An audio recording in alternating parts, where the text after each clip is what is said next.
Puwedeng wag ka na, basta na ikaw lang isa.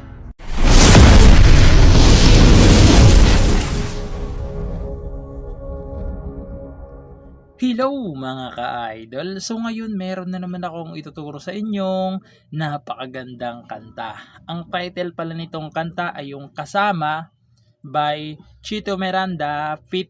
Flo G. So napakaganda ng kanta na to mga ka-idol. Medyo rap nga lang siya, no? So napakadali lang naman ito tugtugin. Okay, so dito man tayo sa kanyang strumming. So itong strumming pattern natin is hanggang matapos na yung kanta. So ganito lang siya. Down, down, up, up, down, down, down, up. Kung hindi nyo kaya yung down, up sa dulo, huwag nyo na lang lagyan. Okay? Kung kaya nyo naman ng down, up, mas maganda. Okay? So, dito pala sa kanta na to is nauna yung chorus. Okay? So, chorus muna tayo. No? So, proceed na tayo doon sa kanyang chorus. So, yung chorus niya rito mga ka-idol is C.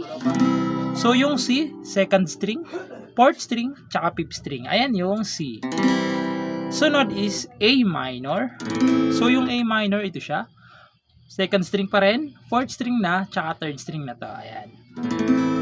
A minor, sunod is F. So, may isa siyang bar chords, no? Alam ko namang kayang-kaya niyan. Ayan, F. So, yung F nakabar sa first fret. Sa second fret ay third string. Sa third fret ay fifth string, tsaka fourth string lang. Okay? Ayan yung F. Tapos pupunta kayo ng G.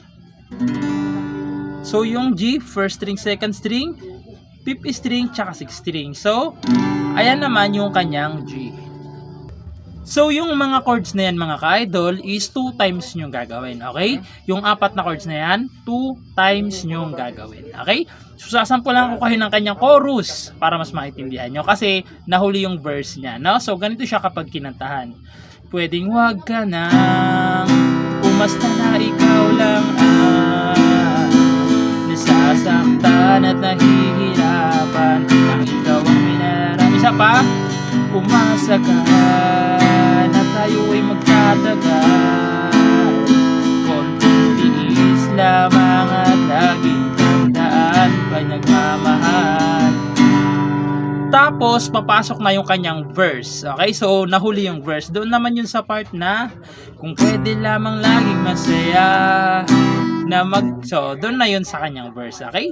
So, proceed naman tayo doon sa kanyang whole verse. So, yung whole verse niya rito mga ka-idol is same lang. Okay? So, same lang siya na ang chorus. So, total same lang naman. Sasabihin ko na lang yung kanyang chords. C, A minor, F, tapos C. G pala, sorry. Yan, G. So, sasampulan ko kayo mga ka-idol para mas maintindihan nyo. Okay, ulitin ko lang yung chorus, pati verse, same lang yon. Same lang sila ng chords hanggang matapos na yung kanta. So, hinuli ko lang para mas maintindihan nyo yung pagpasok mamaya dito sa dito sa verse pala, pagpasok dito sa verse. Okay? So, ganito naman siya sa verse. Kung pwede lamang laging masaya na magkasama tayong dalawa, kung may lugar na hindi puso magdrama, di sana una pa doon nakita tinala. Kaso nga wala noon, araw-araw may tumarating na hamon. Di ba natin natatapos yung kahapon? Heto na naman yung panibagong problema na nagkakapatong-patong. Tapos dadagdag ka pa, magre-reklamo sa akin na hirap ka na.